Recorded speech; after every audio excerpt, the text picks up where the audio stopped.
واللیل اذا سجا ما ودعك ربك وما قلى وللآخرة خير لك من الأولى. شب گریزاں ہوگی آخر جلوائے خورشید سے، یہ چمن معمور ہوگا نغمائے توحید سے. اللہ کے فضل، اس کی توفیق اور اس کی رحمت سے آج 29ویں پارے کے ساتھ ہمارا قیام مکمل ہوا، اور بس اللہ کی رحمت سے ایک پارہ رہ گیا. اللہ تعالیٰ اس کی بھی ہمیں توفیق عطا فرمائے اور اللہ تعالیٰ ہم سب کی طرف سے قبول فرمائے. 29ویں پارے میں 11 صورتیں ہیں،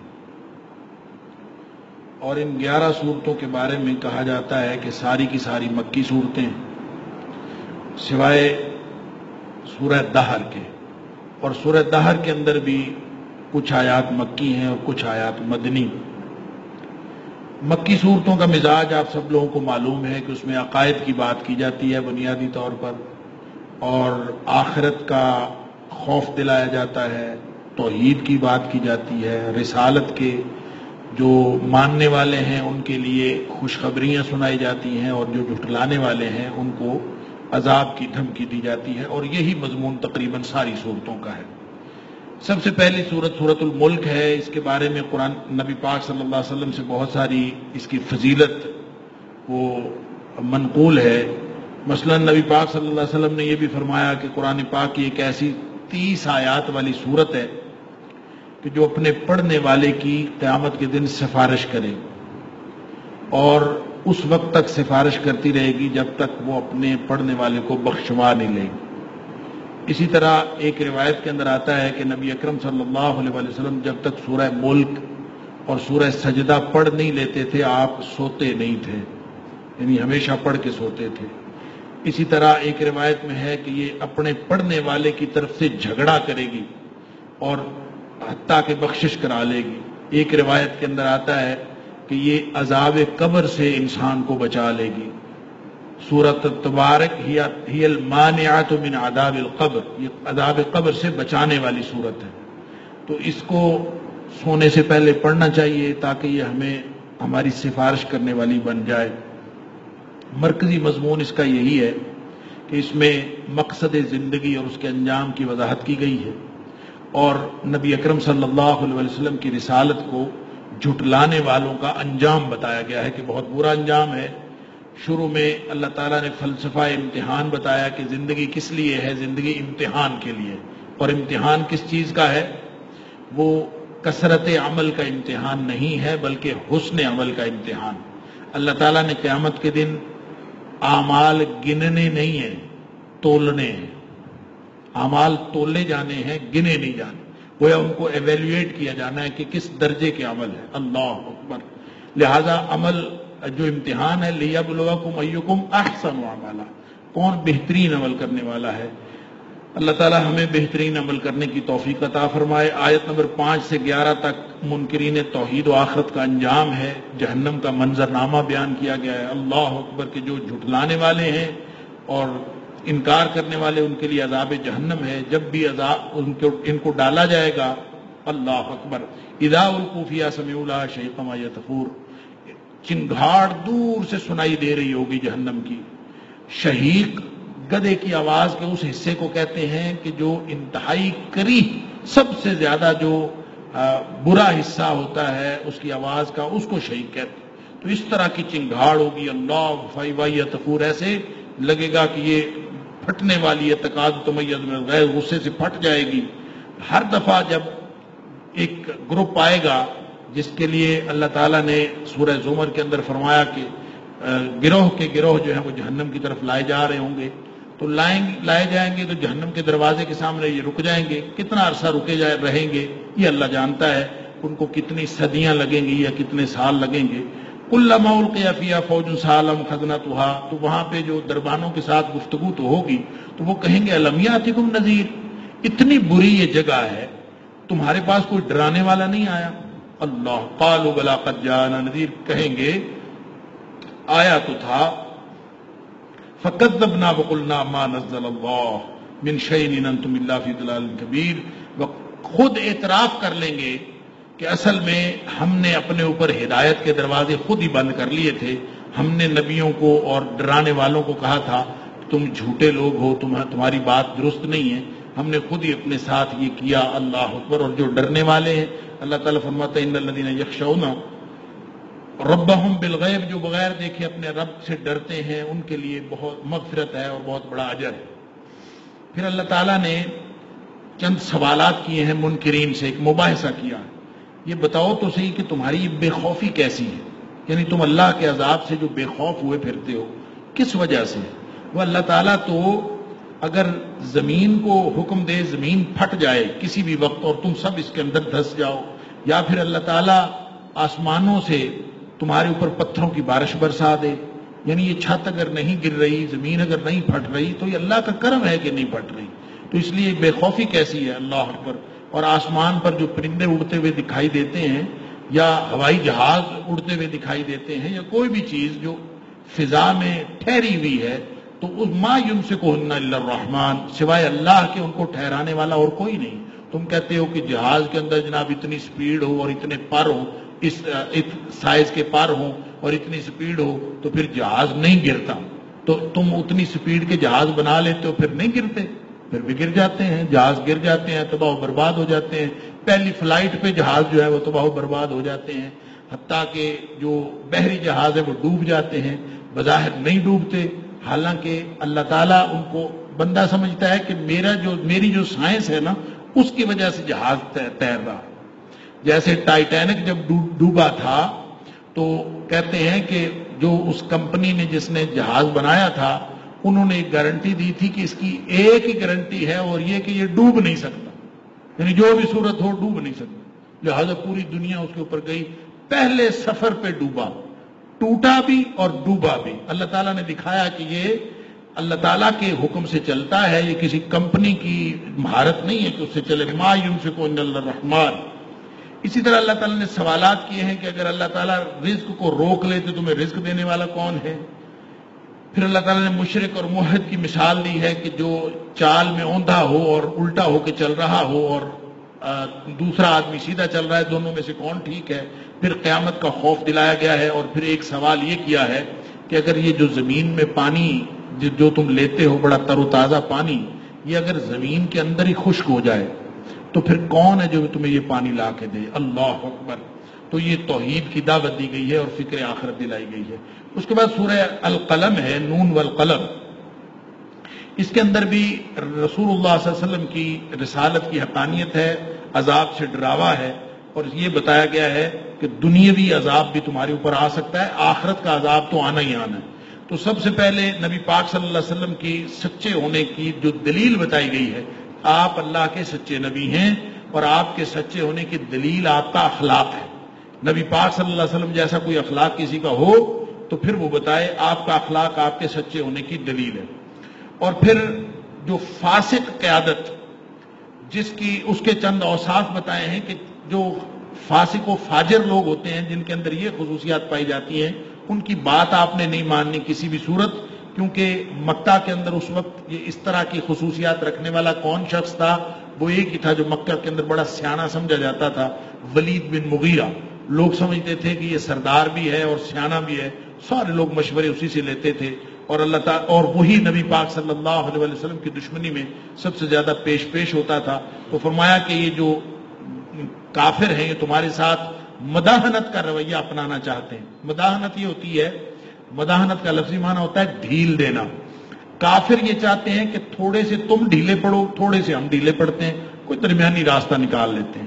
تو اللہ تعالیٰ فرماتا ہے وَدُّوا لَوْ تُدْهِنُ فَيُدْهِنُونَ. وہ چاہتے ہیں کہ تھوڑے سے آپ ڈھیلے پڑیں، تھوڑے سے وہ ڈھیلے پڑیں. وَلَا تُطِعْ كُلَّ حَلَّافٍ مَّهِينٍ. یہ جھوٹے لوگ ہیں اور یہ قسمیں اٹھانے والے ہیں، یہ ذلیل و رسوا لوگ ہیں، ان کی بات کسی صورت نہیں ماننی. پھر اللہ تعالیٰ نے ان کی چند اور خصوصیات بتائیں کہ نہایت حقیر اور ذلیل لوگ ہیں، بہت زیادہ قسمیں کھانے والا اور ذلیل ہے، عیب لگانے والا اور تانا دینے والا ہے. لوگوں پر آوازیں کسنے والا، چغلیاں کھانے والا، بھلائی کے کاموں سے روکنے والا، بد مزاج، اور پھر اس کے لیے فرمایا عُتُلٍ بَعْدَ ذَلِكَ زَنِيمٍ، یعنی انتہائی غلیظ و تباہ ہے اور بے اصل ہے، یعنی قریشی ہے ہی نہیں۔ جو ولید بن مغیرہ ہے اس کے بارے میں گویا قرآن نے ایسا فتویٰ لگا دیا کہ یہ بے اصل ہے، یہ گویا حرام زادہ ہے، یہ اصل میں اس کی جو نسل ہے وہ یہ والی ہے ہی نہیں۔ تو وہ بعد میں لوگوں کو پتہ چلا، جب قرآن نے یہ بات کہی تو لوگوں کو پتہ چلا کہ اس کے باپ کا پتہ ہی نہیں تھا کسی کو۔ جب یہ 18 سال کا ہو گیا تھا عمر میں، پھر جا کے اس کے باپ کا پتہ چلا، لوگوں کا کہ اس کا باپ مغیرہ ہے۔ وہ پتہ نہیں اس کا باپ مغیرہ تھا کہ نہیں، قرآن نے گویا یہ تصدیق کر دی کہ یہ اصلاً قریشی نہیں۔ پھر اللہ تعالیٰ نے فرمایا کہ قیامت کے دن تو جو عذاب ہونا ہے وہ ہونا ہی ہونا ہے، دنیا میں بھی عذاب آ سکتا ہے۔ اس کے لیے ایک مثال دی ہے باغ والوں کا قصہ۔ کہتے ہیں عربوں میں مشہور تھا باغ والوں کا قصہ۔ قصہ کیا تھا تفصیل قرآن نے نہیں بتائی، بس اتنی بات بتائی ہے کہ ایک کوئی باغ کا مالک تھا، بڑا سخی تھا۔ جب پھل دیتا تھا باغ تو وہ 7 مسکینوں کو بھی کھلاتا تھا اور اپنا خود بھی کھاتا تھا اور تجارت بھی کرتا تھا۔ اللہ تعالیٰ نے بڑے اس کی باغ کے اندر برکت ڈالی ہوئی تھی۔ تو جب وہ فوت ہو گیا تو اس کے بچے بڑے کنجوس نکلے، اور وہ آپس میں جب فصل کاٹنے یا پھل اتارنے جا رہے تھے تو آپس میں مشورے یہی کر رہے تھے کہ ہم نے نا کسی غریب مسکین کو قریب نہیں آنے دینا۔ وہ یہی مشورے کرتے ہوئے، سکیمیں لڑاتے ہوئے کہ صبح صبح جاتے ہیں، جا کے پھل اتار کے لے آتے ہیں تاکہ کوئی غریب مسکین ہمارے پاس نہ آ جائے۔ اللہ اللہ یدخلن الیوم علیکم مسکین، یوں کرتے کرتے وہاں گئے۔ اللہ تعالیٰ نے یعنی جس دن انہوں نے پلاننگ کر کے کل جانے کا پروگرام بنایا تھا، ولا یستثنون، اللہ تعالیٰ فرماتا ہے کہ انہوں نے کوئی دوسرا استثناء چھوڑا ہی نہیں۔ یعنی یہ نہیں کہا کہ کچھ اور بھی ہو سکتا ہے، ظاہر ہے کہ کوئی مسئلہ اور بھی ہو سکتا ہے، تو کوئی اور مسئلہ جو ہو سکتا ہے اس کے لیے نبی پاک صلی اللہ علیہ وسلم نے طریقہ بتایا ہے کہ آپ نے کوئی بھی مستقبل میں کام کرنا ہو تو اس کے لیے انشاءاللہ کہہ لیا کرو، یعنی میں جو کام کروں گا انشاءاللہ، اگر اللہ نے چاہا تو کروں گا، ظاہر ہے کوئی اور مسئلہ بھی ہو سکتا ہے۔ تو ولا یستثنون کا مطلب ہے انشاءاللہ کی کسر ہی نہیں چھوڑی انہوں، ہم کریں گے جی، کل جائیں گے، فلاں کریں گے۔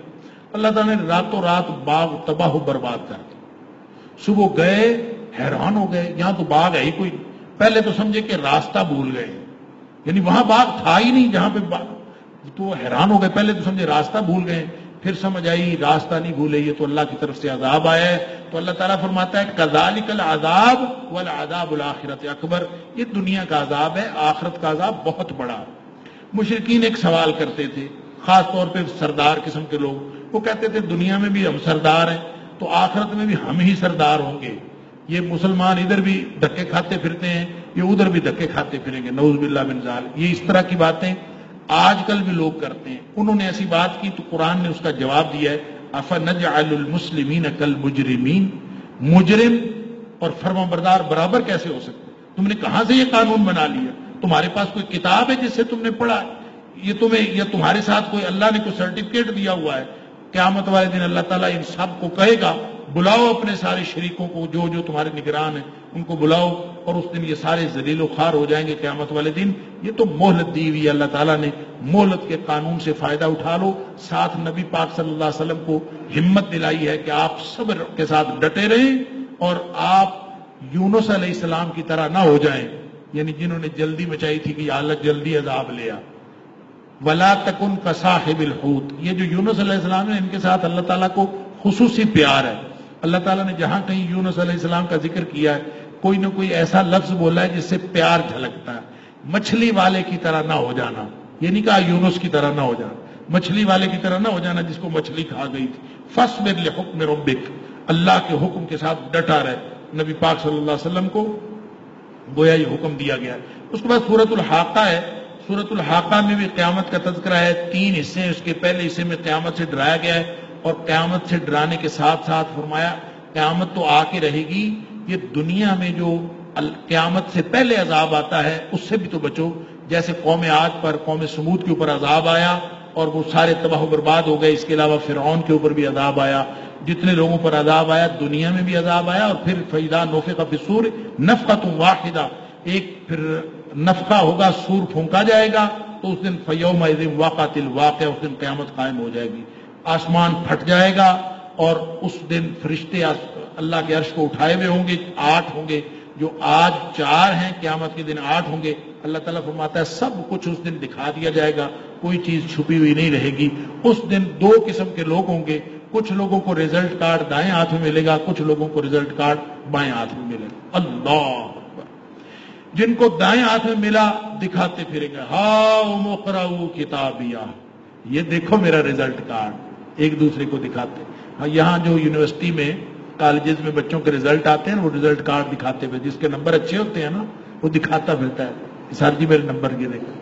ان کو دیکھ کے یہ آیت یاد آتی ہے، ہمیشہ دعا دل سے نکلتی ہے کہ اللہ کرے قیامت والے دن ہم ایک دوسرے کو اپنے وہ رزلٹ کارڈ دکھائیں، اصل کامیابی تو اس دن۔ انی ظننت انی ملاق حسابی، دیکھیں وہ ایک بات کہے گا، وہ کہے گا مجھے دنیا میں جب میں رہ رہا تھا تو مجھے لمحہ لمحہ یہ یقین تھا کہ ایک دن میرا حساب مجھے دیا جانا ہے، میرا رزلٹ کارڈ میرے سامنے آنا ہے، میں لمحہ لمحہ یہ بس پورا یقین تھا۔ لہذا اللہ تعالیٰ فرماتا ہے اس کو اونچی جنتیں ملیں گی جہاں کے جو درخت اور پھل ہے وہ بالکل قریب اس کے ہوں گے، اور اس کو حکم دیا جائے گا کہ موج اڑاؤ، تم نے دنیا میں بڑا صبر کیا، اللہ اور اس کے رسول صلی اللہ علیہ وسلم کے حکم کی فرمان برداری کی، آج تم موج اڑاؤ اس لیے کہ تمہاری زندگی اچھی گزری۔ دوسرا وہ ہے جس کو بائیں ہاتھ میں اعمال نامہ ملا، اللہ اکبر، اللہ تعالیٰ معاف فرمائے، اللہ تعالیٰ ہم سب کو بچائے۔ فرمایا وہ حسرت کرے گا کاش مجھے اعمال نامہ دیا ہی نہ جاتا، اور پھر وہ کہے گا اچھی بھلی موت آئی تھی، دوبارہ مجھے زندگی ہی نہ ملتی، میں دوبارہ اٹھایا ہی نہ جاتا۔ پھر وہ 2 حسرتیں اور کرے گا، ما اغنا عنی مالیہ ہلک عنی سلطانیہ، کہ ایک تو میرے مال نے کوئی فائدہ نہیں دیا، دنیا میں انسان مال ہی کماتا ہے، وہ سمجھتا ہے میں آئی مال کمانے کے لیے، تو مال کوئی فائدہ نہیں دیتا، مال وہ فائدہ دیتا ہے جو اللہ تعالیٰ نے فرمایا سورہ حشر میں وَلْتَنْظُرْ نَفْسٌ مَا قَدَّمَتْ لِغَدٍ، ہر بندہ روزانہ حساب کرے کہ میں اگلے جہان کے لیے کیا بھیج رہا ہوں، کل کے لیے میں کون سی چیز آگے بھیج رہا ہوں، وہی فائدہ دے گا۔ ایک صحابی وہ روزانہ اس کے گھر کا سامان کم ہوتا جا رہا تھا، دوسرا صحابی پوچھتا ہے تمہارے گھر کا سامان کم ہوتا جا رہا ہے، کیا وجہ؟ کہتا ہے میں نے ایک نیا گھر بنایا ہے، میں وہاں سامان شفٹ کر رہا ہوں، جب سارا میرا سامان مکمل ہو جائے گا پھر میں خود بھی چلا جاؤں۔ کہاں گھر بنایا؟ اللہ اکبر، اس نے کہا جنت میں گھر بنایا ہے، وہاں سامان شفٹ کر، روزانہ کوئی نہ کوئی چیز اللہ کے راستے میں دے دی، روزانہ کوئی نہ کوئی چیز اللہ کے راستے میں، کیوں؟ وہاں جا کے لوں گا تاکہ وہاں کا گھر بھرا ہوا ہو۔ اللہ اکبر۔ تو فرمایا کہ ایک تو کہے گا ما اغنا عنی مالیہ ہلک عنی سلطانیہ، میری چودراہٹ مجھ سے گم ہو گئی۔ 2 معنی اس کے، ایک تو جو چودراہٹ میں چودھری سمجھتا تھا اپنے آپ کو، وہ اس نے مجھے برباد کروا دیا، ایک یہ کہ وہ مجھ سے برباد ہو گئی، ختم ہو گئی، چودراہٹ بھی نہ رہی۔ 2 ہی چیزیں ہیں، ایک اقتدار اور ایک مال، جس کے لیے انسان ساری زندگی کوشش کرتا ہے، اور یہ دونوں انسان کو پکڑوا دیں گے قیامت والے دن، اللہ تعالیٰ معاف فرمائے۔ فرمایا اس کو خذوہ فغلوہ، اس کو پکڑ کر جہنم میں پھینک دو اور 70 گز لمبی زنجیر کے اندر جکڑ دو۔ اس کا قصور یہ تھا کہ یہ ایمان نہیں لاتا تھا، اللہ پر اس کا ایمان کوئی نہیں تھا، اور پھر یہ غریبوں کو کھانا بھی نہیں کھلاتا تھا۔ آج اس کا کوئی دوست نہیں ہے، اور اس کو وہ کھانا ملے گا جو صرف مجرم کو کا کھانا ہے، وہ کوئی اور شخص نہیں کھا سکتا۔ پھر اللہ تعالیٰ نے قرآن پاک کی حقانیت کی بات کی ہے کہ انہو لقول رسول کریم، یہ نبی پاک صلی اللہ علیہ وسلم کی زبان سے اللہ تعالیٰ نے کہلوایا ہے، یہ کسی شاعر کا یا کسی کاہن کا کلام نہیں ہے، یہی وہ آیات ہیں۔ یعنی یہاں اللہ تعالیٰ نے قرآن کی حقانیت کا بڑا ہی انوکھا انداز اپنایا۔ فرمایا اگر نبی پاک صلی اللہ علیہ وسلم اپنی طرف سے کوئی بات بنا لیتے نا، یعنی یہ تو سارا اللہ کا نازل کرتا ہے، یہ اگر اپنی طرف سے کوئی بات بناتے تو ہم اس کا دایاں ہاتھ پکڑ کے اس کی گردن اتار دیتے، اللہ، تم میں سے کوئی چھڑانے والا بھی نہ ہوتا۔ گویا نبی کریم صلی اللہ علیہ وسلم قرآن کی کوئی بات اپنی طرف سے نہیں بنا سکتے۔ یہی وہ آیات ہیں جو سن کر عمر فاروق رضی اللہ تعالیٰ عنہ پر اثر ہوا تھا اور آپ کے دل میں ایمان گھر کر گیا تھا۔ حضرت عمر فاروق رضی اللہ عنہ خود فرماتے ہیں کہ میں نبی پاک صلی اللہ علیہ وسلم کو تکلیف دینے کی نیت سے گھر سے نکلا، اور میں نے دیکھا رات کو نبی پاک صلی اللہ علیہ وسلم بیت اللہ میں نماز پڑھ رہے تھے، تو میں وہاں آیا اور آ کے میں بیت اللہ کے پردے میں چھپ گیا، اور پردے میں اندر چلتا چلتا وہاں آ گیا جہاں نبی کریم صلی اللہ علیہ وسلم نماز پڑھ رہے، بالکل قریب آ۔ تو نبی کریم صلی اللہ علیہ وسلم یہ والی سورت الحاقہ تلاوت فرما رہے تھے۔ تو ظاہر ہے کہ بیت اللہ کا ماحول ہو، کعبہ کا سایہ ہو، نبی پاک صلی اللہ علیہ وسلم کی زبان ہو، اللہ کا قرآن ہو، کیا سما بندہ ہوگا. اور پھر عمر قرآن سمجھنے والے بڑا حیران ہوئے کہ یہ کیا ہے. اثر ہوا نا دل پر، تو دل میں خیال آیا کہ یہ کچھ شاعر لگتا ہے. اللہ تعالیٰ نے فرمایا آگے آیت آ گئی وما ہوا بقول شاعر، یہ کسی شاعر کا کلام نہیں. حیران ہو گئے. میں نے تو دل میں سوچا تھا، اس کو کیسے پتا چل گیا کہ میں نے یہ سوچا ہے کہ شاید اگلی اچھا فوراً اس کے دل میں یہ خیال آیا. اس وقت چونکہ بد عقیدہ، یہ غلط عقیدہ لوگوں کا موجود تھا کہ کاہنوں کو دلوں کی باتیں پتہ چل جاتی ہیں، لہذا دل میں خیال آیا کہ اچھا یہ تو کاہن ہے کوئی. تو اگلی آیت آ گئی ولا بقول کاہن، یہ کاہن کا کلام بھی نہیں ہے. قلیلا ما تذکرون. تو کہتے ہیں کہ عمر فاروق رضی اللہ عنہ خود کہتے ہیں کہ میں تو حیران ہو گیا پھر یہ کیا چیز ہے. اس کے بعد اگلی آیات آئیں فسبح بسم ربک العظیم کہ اللہ کے رسول صلی اللہ علیہ وسلم اپنی طرف سے کوئی بات نہیں بنا سکتے، یہ اللہ کا کلام. اس کے بعد سورۃ المعارج ہے، یہ بھی قیامت کے احوال اور قیامت کے وقت کے بارے میں، یہ ان لوگوں کے جواب میں کہ جو کہتے تھے قیامت قائم نہیں ہونے والی، آخرت جنت دوزخ حشر قیامت، ان سب کو جھٹلانے والوں کو سرزنش کی گئی کہ لوگ سوال کرتے ہیں کب آئے گی قیامت، کب آئے گی. فرمایا کہ وہ آنے والی ہے، سر پہ کھڑی ہے، اور وہ 50,000 سال کا دن ہے، 50,000 سنہ. اور لوگ سمجھتے ہیں دور ہے، انہم یرونہ بعیدا، لوگ سمجھتے ہیں قریب ہے، ونراہ قریبا، بالکل سر پہ کھڑی ہے، آنے والی ہے، کسی بھی وقت آ سکتی ہے. اور جس دن وہ آ گئی ساری یہ دنیا ملیا میٹ ہو جائے گی. مجرم اس دن یہ چاہے گا کہ ساری دنیا پکڑ لی جائے، اس کو چھوڑ دیا جائے. وہ یہ چاہے گا میری ماں کو پکڑ لیا جائے، میرے بھائی کو پکڑ لیا جائے، میری بیوی کو پکڑ لیا جائے، میرے سارے خاندان کو پکڑ لیا جائے، حتیٰ کہ روئے زمین، سارے نبی، سارے ولی، سارے صلحاء، ساری دنیا کو پکڑ لیا جائے، میری جان بچ جائے. اللہ اکبر. اللہ تعالیٰ فرماتا ہے کلا، ہرگز نہیں ہو سکتا. مجرم یہ چاہے گا، ہوگا کیسے؟ انہا لظا، جہنم تو دہک رہی ہوگی، نزاعۃ للشوا، اللہ اکبر، ادھیڑ ڈالنے والی، اور وہ آوازیں دے رہی ہوگی تدعو من ادبر وتولی، کہاں ہیں بدماش، کہاں ہیں وڈیرے، اور ان کو بلا رہی ہوگی. اور اللہ تعالیٰ فرماتا ہے کہ انسان ہے ہی ایسا، جب اس کو کوئی برائی پہنچتی ہے تو شور مچاتا ہے، اور جب اس کے پاس کوئی بھلائی آتی ہے تو اس وقت اتراتا ہے اور روک لیتا ہے. جنت میں کون جائیں گے؟ وہ لوگ جنت میں جائیں گے. ان کی اوصاف بتائے جنتیوں کے. نمبر 1، وہ لوگ جو نماز میں ہمیشہ دوام اختیار کرتے ہیں، دائمی طور پر ہمیشہ نمازی، ہمیشہ کے نمازی، صرف رمضان کے نمازی نہیں، ہمیشہ کے نمازی. الذین هم فی صلاتہم دائمون، جو نمازوں میں ہمیشگی کرنے والے، محتاجوں کی مالی مدد کرنے والے، ان کے مالوں کے اندر حصہ ہے، زکوٰۃ کے علاوہ بھی وہ اپنے مال میں سے ہمیشہ خرچ کرتے رہتے ہیں، آخرت پر ایمان لاتے ہیں، اس کی تصدیق کرتے ہیں، عذاب الہی سے ڈرتے رہتے ہیں، اور بدکاری سے اجتناب کرتے ہیں، اپنی عزتوں کی حفاظت کرتے ہیں، اور امانتوں کا بھی پہرا دیتے ہیں، وعدے کی پابندی کرتے ہیں، اور حق کی گواہی دینے میں پیچھے نہیں ہٹتے، اپنی نمازوں کی حفاظت کرتے ہیں. ایک جگہ فرمایا نمازیں ہمیشہ پڑھتے ہیں، اور ایک جگہ فرمایا نمازوں کی حفاظت کرتے ہیں. فرمایا یہ لوگ عزت والی اعلیٰ جنتوں میں ہوں گے. اس کے بعد سورہ نوح ہے. سورہ نوح بھی مکی سورت ہے. اس میں اصل میں نوح علیہ السلام کی کارگزاری رپورٹ ہے. یعنی حضرت نوح علیہ السلام نے 950 سال تبلیغ کی قرآن کے مطابق.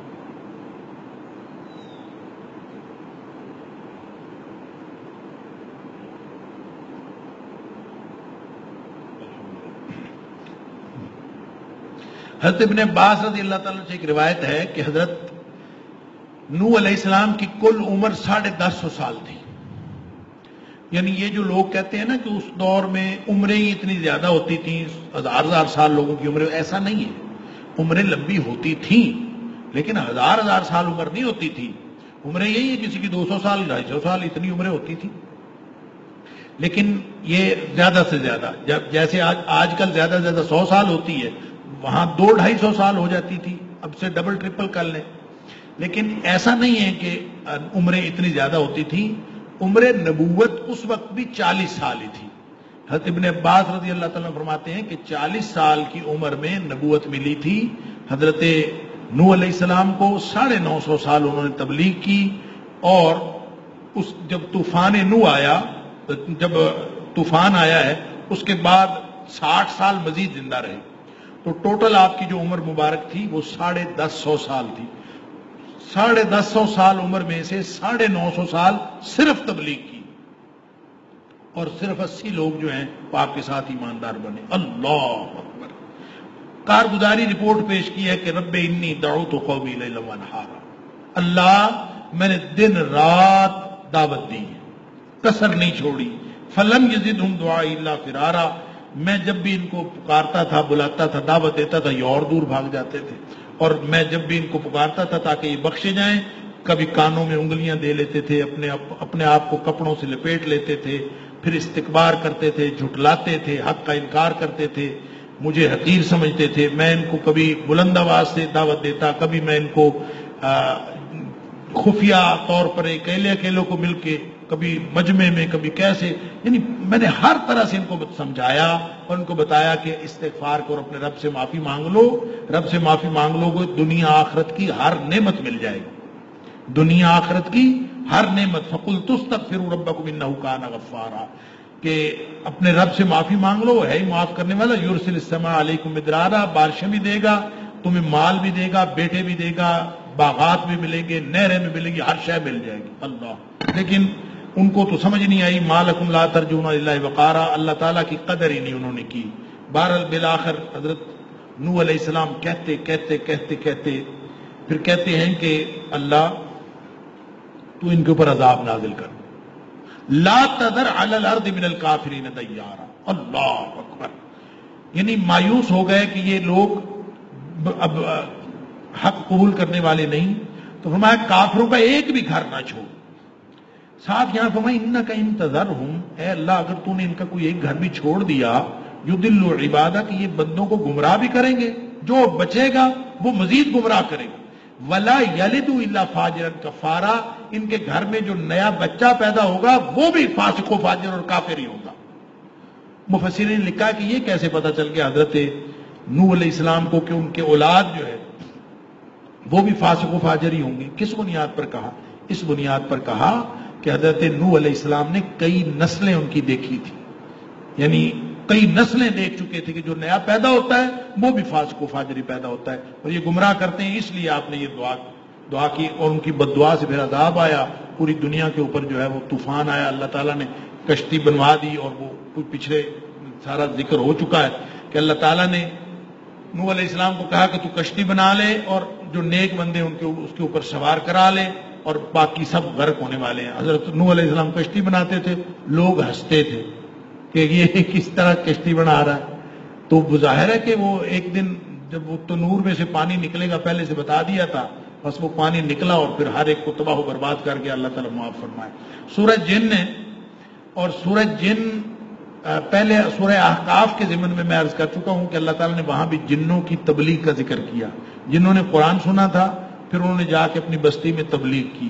کہتے ہیں کہ یہ وہی جن ہیں کہ جنہوں نے قرآن سنا تھا انہی کا ذکر یہاں پہ ہے، لیکن یہاں نبی کریم صلی اللہ علیہ وسلم کو وحی کے ذریعے بتایا گیا، ان جنوں کی ساری کیفیات بتائی گئیں، اور وہ یہاں پہ درج ہے سورہ جن کے اندر۔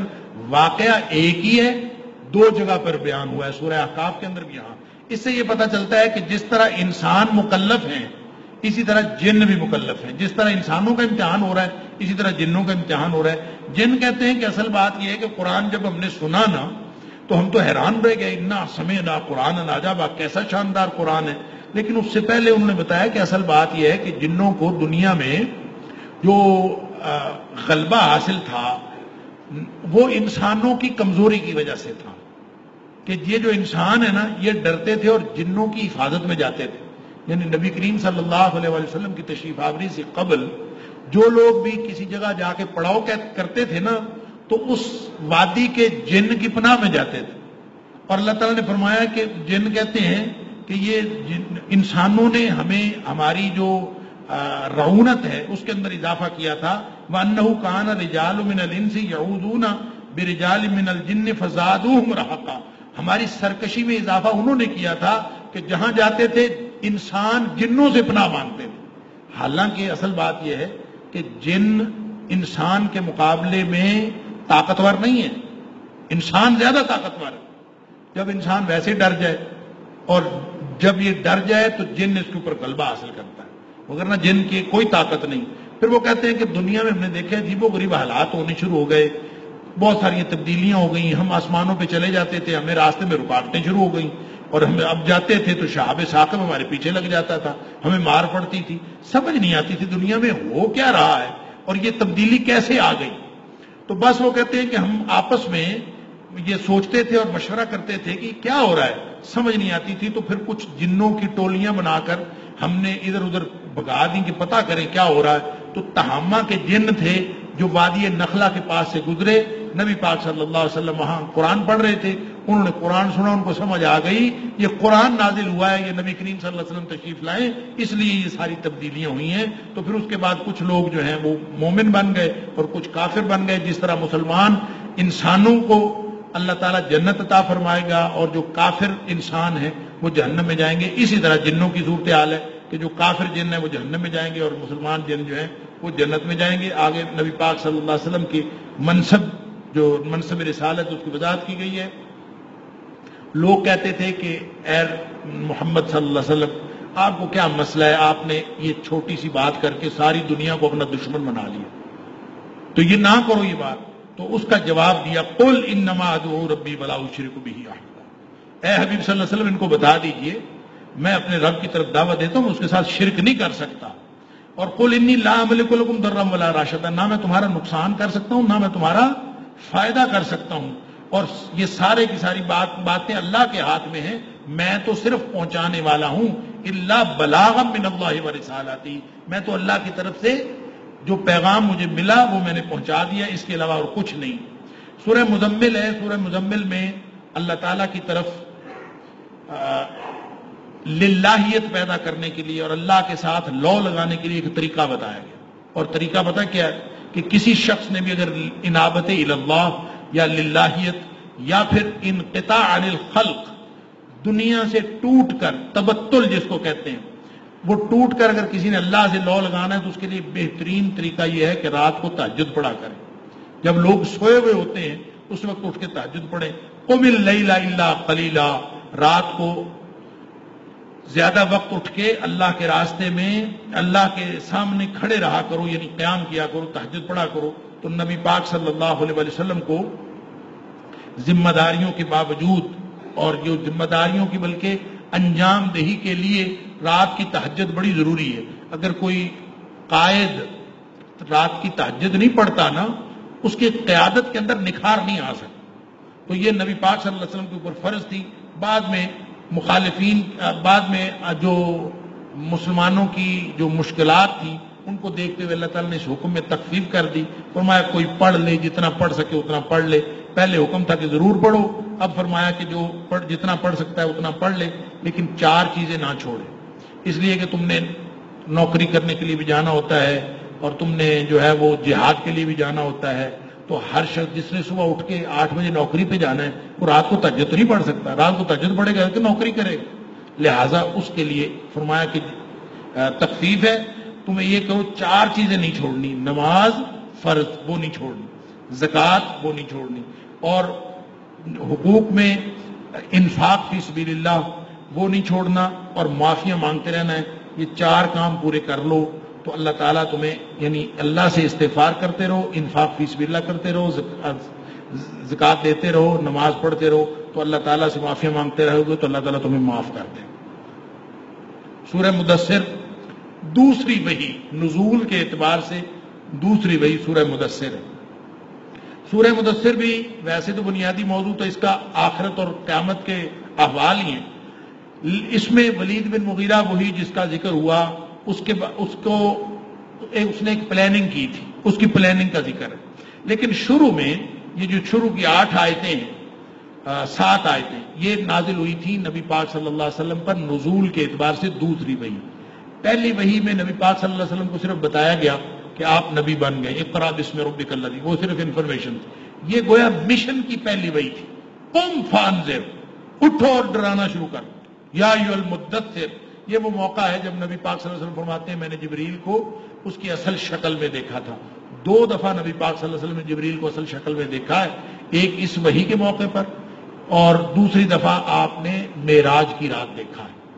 اور اللہ تعالیٰ نے سورہ نجم کے اندر اس کا ذکر کیا ہے کہ اس کو پہلے بھی دیکھا تھا، اب سدرۃ المنتہا کے پاس دیکھا. تو نبی پاک صلی اللہ علیہ وسلم فرماتے ہیں میں جا رہا تھا تو ایسے ہی مجھے اوپر سے کسی چیز کی آواز آئی تو میں نے اوپر دیکھا تو اتنی بڑی کرسی تھی، مجھے لگا کہ زمین سے لے کر آسمان تک ایک ہی کرسی ہے اور اس کے اوپر جبریل علیہ السلام بیٹھے ہوئے ہیں اور 600 پر ہیں ان کے. ایسی کوئی بلا بیٹھی ہوئی ہو تو بندہ ڈر ہی جاتا ہے. نبی پاک صلی اللہ علیہ وسلم ڈر گئے، تو بولے یہ کیا بلا ہے. اور ایک روایت میں آتا ہے کہ آپ یوں دیکھتے ہوئے گر گئے نیچے، آپ چونکہ چل رہے تھے آپ یوں دیکھتے ہوئے نیچے گر گئے. بہرحال اس موقع پر یہ 7 آیات نازل ہوئی اور نبی پاک صلی اللہ علیہ وسلم گھر تشریف لے گئے. دس سے رونی مجھے کپڑا اڑا دو. اس پر پھر یہ یا ایھا المدثر، اے کپڑا اوڑھنے والے، قم فانذر وربک فکبر وثیابک وطہر والرجز فاہجر. اصل میں اس میں مشن بتایا گیا ہے. جب بھی کسی نے کام کا آغاز کرنا ہے نا، وہ انہی ہدایات کو سامنے رکھے گا تو کام کا آغاز ہوگا.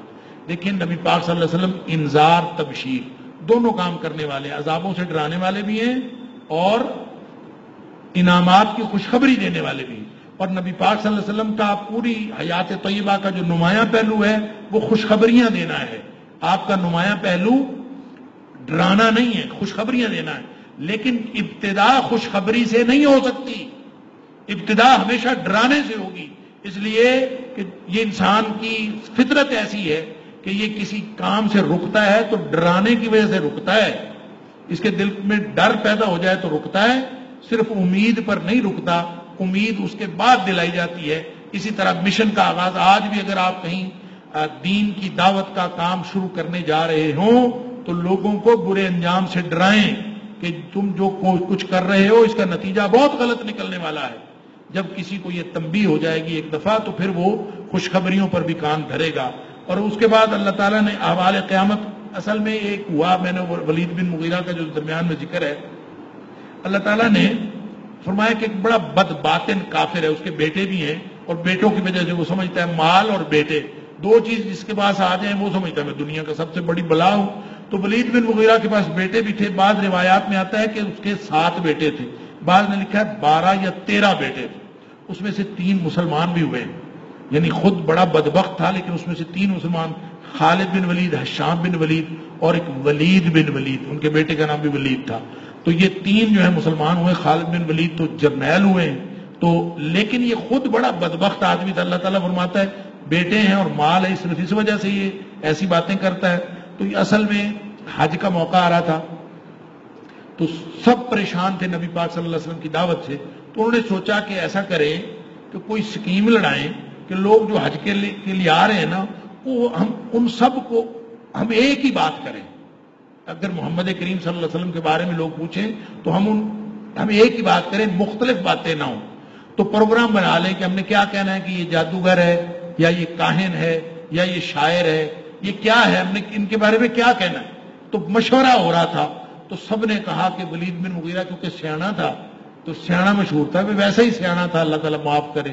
جیسے کہتے ہیں نا کسی پنڈ میں سیاںا تھا، ہر پنڈ میں کوئی نہ کوئی سیاںا ہوتا ہے. تو وہ کوئی آدمی جو ہے وہ کھجور پہ پھنس گیا، کھجور پہ چڑھا، اسے اترا نہیں جا رہا. ان کا سیانے کو بلا لو، سیاںا بلا لیا. ان کا جس کے کمر پہ رسا ڈالو اور رسا ڈال کے کھینچ لو. سیاںا تھا، لوگوں نے اس کے کمر پہ رسا ڈالا، کھینچ لیا، وہ نیچے گرتے ہی مر گیا. لوگوں نے کہا یہ تو مر گیا. کہتے اس کی قسمت تھی یہ مر گیا، وہ کرنا میں نے اس طرح کئی بندے کنویں سے نکال لے اور کنویں سے تو نکل آتے ہیں، پتہ نہیں اوپر سے کیوں مر گیا. ایسا ہی سیاںا یہ بدبخت تھا ولید بن مغیرہ. اور یہ کہتا ہے کہ ایسے کرتے ہیں، بیٹھا سوچ رہا ہے، سارے اس کی طرف دیکھ رہے ہیں، یہ پھر رہا ہے، کبھی ادھر جاتا ہے، کبھی سوچ کے بتاتا ہوں کیا ہے، کبھی کہتا ہے اچھا ہم کہیں گے جادوگر ہے، کبھی کہیں گے کہتے ہیں کاہن ہے. لیکن پھر کہتا تھا نہیں، اگر ہم جادوگر کہیں گے تو پھر لوگ کہیں گے کہ جادوگر کے اندر جو علامات ہوتی ہیں وہ تو اس میں نہیں ہے. پھر ہم کہیں گے نہیں، ہم کہہ دیں گے کاہن. یعنی اس تک کر کے سمجھ نہیں آئی اس کو. بالآخر کہتا ہے اللہ تعالیٰ نے وہ ساری کیفیت بیان کی کہ انہ فکر وقدر، یہ بڑا غور و فکر کرتا ہے. فقتل کیف قدر، یہ تو اس کے اوپر مار پڑے، سما قتل کیف قدر ثم نظر ثم عبس بصر، کبھی یوں گیا کبھی یوں، تیوڑی چڑھائی کبھی ایسے جیسے سیانے ادھر ادھر کی باتیں کرتے ہیں، اور پھر کہتا ہے کہ اور کچھ نہیں کہا جا سکتا، یہی کہیں گے یہ پرانے دور کا جادو ہے چلا آیا اور ہر ایک پر بڑا اثر کرتا ہے، لہذا اس سے بچ جائے۔ اللہ تعالیٰ فرماتا ہے یہ بدبخت سأصلیہ سقر، یہ ان قریب جہنم میں جانے والا ہے۔ پھر اللہ تعالیٰ نے فرمایا کہ جہنم کے اوپر جو فرشتے ہیں نا وہ 19 فرشتے ہیں، 19۔ اچھا اب یہ 19 فرشتے تو جناب یہ جو کافر تھے انہوں نے تو بغلے پہ جانی شروع کر دی، 19 فرشتوں کو کیا مسئلہ ہے، ہم ان کو پکڑ لیں گے۔ اب یہ 19 اللہ تعالیٰ نے تعداد بتائی، اللہ فرماتا ہے وما یعلم جنود ربک الا هو، اللہ کے لشکر کتنے فرشتوں کے کتنے ہزار کتنے کروڑ ہیں یا کتنے ارب ہیں کون جانتا ہے۔ یہ تعداد صرف بتائی تھی، یہ مشرکین کے لیے فتنہ بن گئی تعداد۔ اب وہ بیٹھے ہر وقت یہ کہتے ہیں، ابو جہل کہتا ہے ہم یوں کرتے ہیں ہر 10 بندے جو ہے نا وہ ایک فرشتے کو قابو کر لیں گے، نعوذ باللہ من ذالک، بیٹھے پروگرام بنا رہے۔ یہ ایسے سیانے تھے، بالکل وہ جو کھجور والی مثال دی ہے نا، یہ ایسے ہی سیانے ایسا کرتے ہیں کہ ہر 10 آدمی پکڑ لیں گے۔ ایک پہلوان تھا کلدہ نامی پہلوان، وہ کہتا 17 فرشتوں کو تو میں اکیلا پکڑ لوں گا اور باقی جو 2 ہیں وہ تم سب مل کر پکڑ لینا۔ حالانکہ یہ کلدہ وہ ہے کہ یہ نبی کریم صلی اللہ علیہ وسلم کے ساتھ کشتیاں کرتا رہا ہے، اور جتنی دفعہ اس نے کشتی کی ہے نبی پاک صلی اللہ علیہ وسلم کے ساتھ ہر دفعہ اس نے شکست کھائی۔ یہ 2 پہلوان تھے، ایک رکانہ بن عبد یزید اور ایک کلدہ، یہ دونوں نبی پاک صلی اللہ علیہ وسلم کے ساتھ کشتیاں کرتے رہے اور ہر دفعہ دونوں نے شکست کھائی ہے۔ رکانہ تو تیسری کشتی پہ مسلمان ہو گیا تھا، لیکن یہ کلدہ ہمیشہ شکست کھاتا رہے، مسلمان نہیں ہوا۔ تو پھر اللہ تعالیٰ نے فرمایا کہ جہنم میں جہنمی جو ہیں وہ جب چلے جائیں گے، جنتی جنت میں چلے جائیں گے تو جنتی جہنمیوں سے پوچھیں گے کہ تم جہنم میں کیوں چلے گئے تھے، تو تم ہمارے ساتھ، تو جہنم میں کیوں چلے گئے؟ وہ آگے خود بتائیں گے، 4 باتیں بتائیں گے کہ ہمارے جہنم میں جانے کی ایک وجہ تو یہ ہے لم نکن من المصلین، ہم نماز نہیں پڑھتے تھے، اللہ اکبر۔ دوسری بات یہ کہ مسکینوں کو کھانا نہیں کھلاتے تھے۔ تیسری بات یہ کہ باطل باتوں میں، غلط باتوں میں ہم مشغول رہتے تھے، اور قیامت کا ہم انکار کرتے تھے۔ یہ 4 باتیں ہیں جس نے ہمیں جہنم میں پہنچا دیا۔ اللہ تعالیٰ معاف فرمائے۔ فرمایا جو لوگ قرآنی نصیحتوں سے فرار اختیار کرتے ہیں یہ ان بدکے ہوئے گدھوں کی طرح ہیں جو شیر سے ڈر کے بھاگ رہے ہوتے ہیں، جو قرآن کی نصیحتوں سے بھاگتے ہیں وہ بھی اسی طرح ہیں۔ پھر اس کے بعد سورہ قیامت ہے، تو قیامت تو پھر ہے ہی قیامت، باقی صورتوں کے اندر بھی قیامت کا تذکرہ ہے، اس میں بھی قیامت کا تذکرہ۔ اس میں خاص بات یہ ہے کہ انسان جب پوچھتا ہے نا کہ قیامت کب آئے گی، تو اللہ تعالیٰ فرماتا ہے کہ یہ جب انکار کرتا ہے کہ کوئی نہیں قیامت آنی، خیر ہے، اس کی وجہ انسان کی اپنی خواہشیں ہیں۔ انسان اپنی خواہش کو پوری کرنا چاہتا ہے، قیامت اس میں رکاوٹ بنتی، لہذا یہ انکار کرتا ہے کوئی نہیں قیامت آنی، یہ اپنے آپ کو دھوکہ دے رہا ہے۔ اور اللہ تعالیٰ فرماتا ہے جب قیامت آئے گی تو ہر چیز جو ہے وہ جو ایماندار ہے وہ قیامت سے ڈرتا ہے، فاسق و فاجر اپنی اصلاح کرنے کے بجائے قیامت کے بارے میں پوچھتا ہے۔ اور جب آئے گی قیامت تو ہر شے یہ دنیا کی تباہ و برباد ہو جائے گی۔ فَإِذَا بَرِقَ الْبَصَرُ وَخَسَفَ الْقَمَرُ وَجُمِعَ الشَّمْسُ وَالْقَمَرُ، یہ جو چاند پھٹ جائے گا اور بے نور ہو جائے گا اور چاند اور سورج ایک دوسرے سے مل جائیں گے۔ یقول الانسان یومئذ أين المفر، اس دن پھر انسان کو فکر پڑے گی میں کدھر جاؤں، کدھر بھاگوں، بھاگنے کی کوئی جگہ ہوگی سوائے اللہ کی طرف جانے کے۔ اللہ تعالیٰ فرماتا ہے ہر شخص کو اپنا علم ہے، بل الانسان علی نفسہ بصیرہ ولو القی معاذیرہ، یہ انسان کی فطرت بتائی گئی ہے کہ بندہ جو ہے نا وہ سمجھتا ہے میں نیک ہوں، میں ٹھیک ہوں، میں ایسا ہوں، اندر سے ہر ایک کو پتا ہے کیا، اللہ اکبر، اندر سے ہر بندہ اپنی اصلیت جانتا ہے۔ باہر سے بہانے بنانے کی عادت پڑی ہوتی ہے، لوگوں کے سامنے بھی بندے بہانے بناتے ہیں اور اللہ کے سامنے بھی بہانے بناتے ہیں۔ اللہ اکبر۔ فرمایا موت دیکھتے ہو، آخرت کا یقین کیوں نہیں آتا؟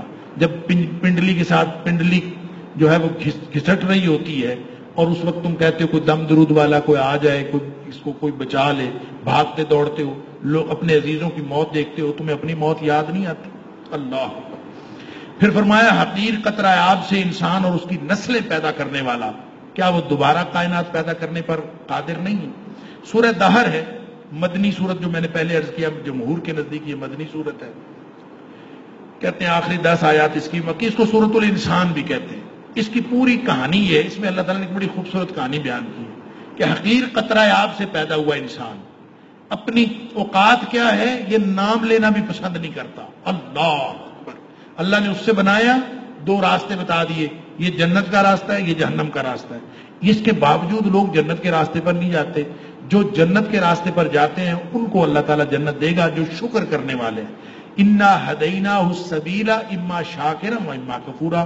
دونوں راستے سامنے ہیں, اور یہ کائنات کی کسی اور مخلوق کے سامنے دو راستے نہیں ہیں, یہ انسانوں اور جنوں کے سامنے دو راستے ہیں. تو چاہے جنت میں جانے والا بن جائے چاہے جہنم میں جانے والا بن جائے. اور اس کو جب انسان اختیار کرتا ہے, اپنے اس اختیار کو استعمال کرتا ہے, تو شکر کرنے والوں کے لیے اللہ تعالیٰ نے یہ ان کی خصوصیات اور ان کے لیے جو انعامات ہیں ان کا ذکر کیا ہے. چونکہ نبی پاک صلی اللہ علیہ وآلہ وسلم دو صورتیں, سورہ سجدہ اور سورہ دہر, جمعہ کے دن فجر کی نماز میں پڑھتے تھے. اس کی وجہ یہ تھی کہ سورہ سجدہ کے اندر جہنمیوں کا اور جہنم کا ذکر ہے, اور اس کے اندر جنتیوں کا اور جنت کا ذکر. اس لیے اللہ کے رسول صلی اللہ علیہ وسلم یہ پڑھتے تھے کہ یہ دونوں چیزوں کا تذکرہ, جنت کا تذکرہ اور جہنم کا تذکرہ, یہ انسان کی ہدایت کے لیے بہت ضروری ہے. ایک بزرگ انہوں نے نصیحت کی کہ اپنی تقریر جب بھی کرو, دعوت جب بھی دو, جمعہ جب بھی پڑھاؤ, درس جب بھی دو, اس میں جنت اور جہنم کا ذکر ضرور آنا چاہیے, اس لیے کہ اس سے انسان کو نصیحت ہوتی. تو فرمایا جو شاکرین ہیں, شکر کرنے والے یا ابرار نیک لوگ, ان کی خصوصیات ہیں کہ اللہ کے شکر گزار بندے ہیں, اور یہ نظروں کو پورا کرتے ہیں, قیامت سے ڈرتے ہیں, اور مسکینوں کو کھانا کھلاتے ہیں, قیدیوں کو, یتیموں کو کھانا کھلاتے ہیں, اور کھانا کھلاتے ہیں اللہ کی خوشنودی کے لیے, کسی اور کو خوش کرنے کے لیے نہیں کہتے. رضا الہی کا مقصد, رضا الہی کا حصول ان کا مقصد ہے. نیکی کے بدلے کی توقع رکھے بغیر نیکی کرتے ہیں, شکریہ کے طالب بھی نہیں ہوتے, قیامت کی ترشی اور اکھڑ پن سے ڈرتے ہیں کہ قیامت آئے گی تم کیا کریں. صبر و استقامت کی اعلیٰ مثال ہے. اللہ فرماتا ہے ہم اس کو جنتیں عطا فرما دیتے. جو جہنم سے ڈرتا ہے, جو جنت مانگتا ہے, اللہ تعالیٰ اس کو دے دیتے. ایک حدیث کے اندر آتا ہے کہ جو 3 دفعہ جہنم سے پناہ مانگے, اللہ تعالیٰ جہنم بھی دعا کرنا شروع ہو جاتی ہے, یا اللہ اس کو مجھ سے بچا لے. اور جو 3 دفعہ جنت مانگے اللہ سے, جنت بھی دعا کرنا شروع ہو جاتی ہے کہ یا اللہ اس کو جنت میں پہنچا لے. تو اللہ تعالیٰ فرماتا ہے جو ڈرتا ہے جہنم سے اور جو جنت کی توقع رکھتا ہے اس کو جنت میں پہنچا دیتے ہیں. جنت میں ان کو کافور ملی, شراب ملے گی, شراب کے چشموں سے ہر طرف سے شاخیں نکلیں گی اور وہ ان کے پاس پہنچیں گی. قیامت کی آفت سے بچ جائیں گے, چہروں پر تازگی اور نور ہوگا. وسیع و عریض جنتیں ملیں گی, ریشمی پوشاک پہن کر, تختوں پر تکیہ لگائے, پھلوں سے لدے ہوئے درختوں میں. اللہ اکبر. انتہائی بہترین خوشگوار موسم, نہ سردی نہ گرمی, چاندی اور شیشے کے برتن. یعنی اللہ تعالیٰ نے فرمایا چاندی اور شیشے, چاندی چاندی ہوتی, شیشہ شیشہ ہوتا ہے. اللہ فرماتا ہے وہ برتن ایسے ہوں گے چاندی کے, لیکن بنے اس طریقے سے ہوں گے کہ وہ شیشے کے ہی محسوس ہوں گے. اللہ اکبر. اور پھر سلسبیل کے چشمہ سے شراب پلائی جائے گی جس میں زنجبیل یعنی ادرک کی آمیزش ہوگی. سدا جوان مستعد غلمان ہوں گے. عظیم بادشاہت. اللہ اکبر. ملکن کبیرہ. اللہ کی کوئی جنت چھوٹی بڑی, اور اس کے اندر چاندی کے کنگن اور دبیز ریشم کے گاؤن پہن کر پھر رہے ہوں گے, اور اللہ تعالیٰ خود ان کو شراب طہور پلائے گا.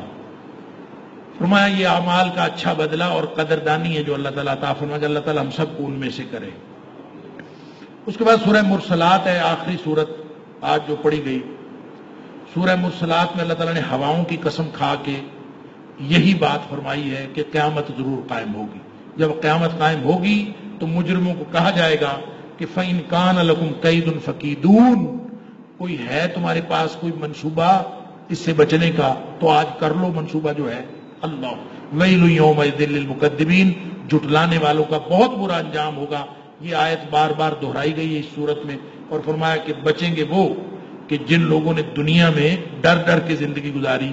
گویا قیامت کے وقوع پذیر ہونے کی دلیل دی گئی ہے, جسٹیفیکیشن پیش کی گئی ہے کہ عدل کا قیام کرنے کے لیے قیامت ضروری ہے. یہ تو عدل کا تقاضا ہے کہ قیامت ضروری ہو, اس لیے کہ دنیا میں جو نیک لوگ ہیں اور بد لوگ ہیں, جو ظالم ہیں وہ دوسرے لوگوں پر ظلم کرتے ہیں, تو نیک لوگوں کو نیکی کا بدلہ کب ملے گا اگر قیامت نہ آئے؟ اور برے لوگوں کو برائی کا بدلہ کب ملے گا اگر قیامت نہ آئے؟ لہذا فرمایا ان المتقین فی ظلال و عیون، جو اللہ سے ڈرنے والے ہیں، جو عذابوں سے ڈرنے والے، اللہ کی جنت کو چاہنے والے، وہ اس دن موج میں ہوں گے، اور جو مجرم ہوں گے ان کو کہا جائے گا، اللہ تعالیٰ فرماتا ہے کلوا وتمتعوا قلیلا انکم مجرمون، مجرموں دنیا میں جتنا کھانا پینا ہے کھا پی لو، ایک دن آنا ہے تم سب نے پکڑے جانا ہے، اور اس کے بعد تمہیں کوئی چیز جو ہے وہ کام نہیں دے گی۔ اتنا کچھ اللہ نے بتا دیا، اب کون سی بات ہے جس پر تم ایمان لاؤ گے؟ اللہ تعالیٰ مجھے اور آپ کو قرآن سمجھنے عمل کرنے کی توفیق عطا فرمائے۔ وآخر دعوانا الحمدللہ رب العالمین۔